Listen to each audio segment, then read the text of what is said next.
Why do we do range of motion assessment? At Ospeda Consultancy, the reason why we do it is absolutely vital.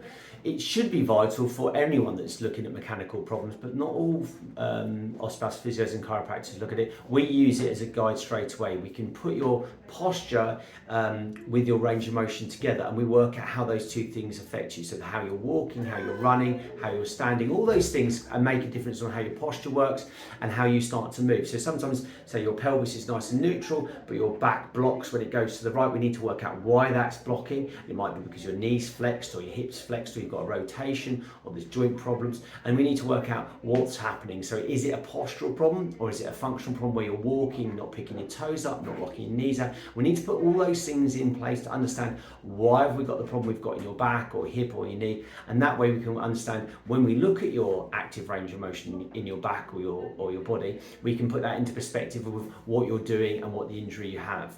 Then when we start to treat, we can then start to move your joints around, start to move the muscle around, change your posture, your mechanics, and then we reassess the range of motion. Then we can see the range of motion improve and go, right, okay, so we know those things we've treated today help those underlying problems. Those underlying problems are then improved. Those underlying problems have then resulted in improvement in your active range of motion. So we do active range of motion aids as part of the assessment to work out the diagnosis to make sure it fits between what you're saying to us and what we're seeing, they're in line. Also, the fact is we can use it for observational purposes, so we can observe what's happening and then we can observe the improvement. So we know, okay, we can see this and then we can see an improvement. So you can feel it subjectively and we can see it objectively. Range of motion is vital and we do it all the time. Take care, guys. See you soon.